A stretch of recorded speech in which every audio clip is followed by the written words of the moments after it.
That's all trip இது ஒரு auto மற்றும் கேப் புக்கிங் ஆப். சின்ன டவுன்களுக்கு விசேஷம், கோயில், குளம்னு டூர் போறவங்க ஆட்டோ கேப் கிடைக்காம ரொம்ப கஷ்டப்படுவாங்க. அவங்களுக்கு இந்த ஆப் ரொம்ப பிரயோஜனமா இருக்கும். கீழே டிஸ்கிரிப்ஷன்ல இருக்க லிங்கை கிளிக் பண்ணி தட்ஸ் ஆல் ட்ரிப்பை டவுன்லோட் பண்ணிக்கோங்க.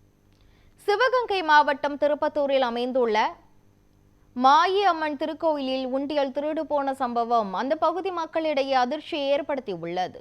சிவகங்கை மாவட்டம் திருப்பத்தூரில் பூமாயி அம்மன் திருக்கோயில் அமைந்து உள்ளது. இந்த கோயிலுக்கு வெள்ளி மற்றும் செவ்வாய்க்கிழமைகளில் அம்மனை தரிசிக்க ஏராளமான பக்தர்கள் வருகை புரிகின்ற நிலையில் வழக்கம் போல பூஜைகள் முடிந்து கோயில் மூடப்பட்டது. இதனையடுத்து பூஜை செய்வதற்காக கோயிலின் கதவை திறந்த பொழுது உள்ளே இருந்த காணிக்கை உண்டியல் உடைக்கப்பட்டு கிடந்ததை கண்டு பொதுமக்கள் அதிர்ச்சியடைந்து திருப்பத்தூர் நகர போலீசாருக்கு தகவல் தெரிவித்தனர். விசாரணையில் கடந்த மாதம் 20ஆம் தேதி அருகில் உள்ள கோட்டை கருப்பர் கோயிலில் கொள்ளையடிக்கப்பட்ட சம்பவத்தை தொடர்ந்து தற்பொழுது பூமாயி அம்மன் கோயிலிலும் கொள்ளையடிக்கப்பட்டது தெரியவந்து உள்ளது.